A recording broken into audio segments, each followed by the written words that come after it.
Rashes काफ़ी common होते हैं कई लोगों में। कई लोग इसे एक्सपीरियंस करते हैं at least once in their lifetime. अब क्या कॉज करता है द स्किन रैशेस? सबसे कॉमन इंक्लूड होता है वो है कॉन्टैक्ट डर्मेटाइटिस।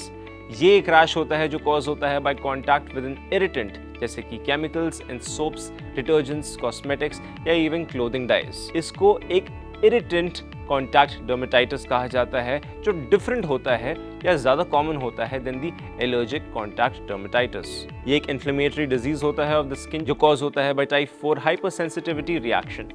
इंसेक्ट बाइट्स और स्टिंग्स दूसरा रीजन होता है। रैश अकर होता है ड्यू टू देम और ये कॉज करता है inflammation and itchiness around the bite side. Heat rash तीसरा रीजन होता है। ड्यूरिंग समर आप डेवलप कर सकते हैं rash due to blocked sweat glands जो होता है during exercise in the hot humid weather. Heat rash जो है वो कॉज करता है स्मॉल रेड लम्प्स या ब्लिस्टर्स। ये फॉर्म भी होते हैं ऑन द स्किन। अब एलर्जिक रिएक्शंस से भी रैश होता है जो कॉज होता है ड्यू टू फूड, मेडिकेशन या अदर एलर्जेंस जैसे कि लेटेक्स, केमिकल्स, प्लांट्स और एनिमल्स। अब एक्जिमा और हाइव्स जो हैं वो दो common types of allergic rashes होते हैं। स्किन डिसऑर्डर्स भी एक और रीजन होता है।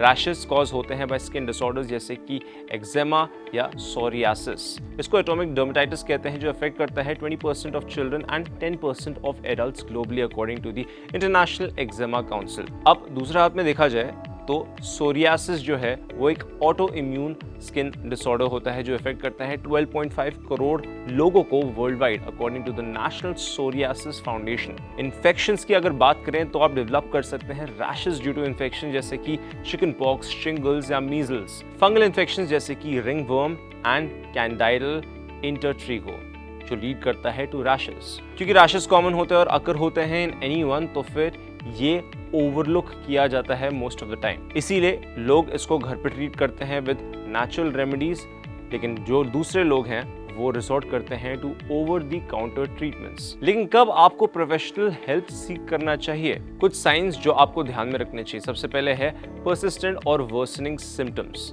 अगर आपका रैश इंप्रूव नहीं करता है विद इन फ्यू डेज या वर्सन होता है डिस्पाइट होम रेमेडीज तो रिकमेंडेड रहता है टू कंसल्ट अ डॉक्टर। उसके बाद आता है सिवियर इचिंग और pain. Rash accompanied by intense itching, burning और पेन इंडिकेट करता है कि ये एक सीरियस कंडीशन है और रिक्वायर करती है मेडिकल अटेंशन। फिर आता है सडन स्प्रेड। अब अगर रैश सडनली स्प्रेड होता है और बहुत क्विकली स्प्रेड होता है तो ये कवर करता है a large area of your body, तो एसेंशियल रहता है to get it checked out. फिर आते हैं एसोसिएटेड विद अदर सिम्टम्स। अगर रैश फीवर के साथ आता है या स्वेलिंग के साथ या इवन इन डिफिकल्टी ब्रीदिंग या जॉइंट पेन तो ये साइन होता है ऑफ एन अंडरलाइंग इलनेस। इसके साथ साथ अनयूजुअल अपीयरेंस भी होता है एक factor. Rashes with blisters, source या अनयूजुअल कलर जैसे कि पर्पल या ब्लैक एक सिग्नल होता है ऑफ एन इन्फेक्शन या एलर्जिक रिएक्शन जिसमें मेडिकल एवैल्यूएशन की जरूरत होती है। क्या कहना आपका इसके बारे में? हमें कमेंट सेक्शन में जरूर बताएं।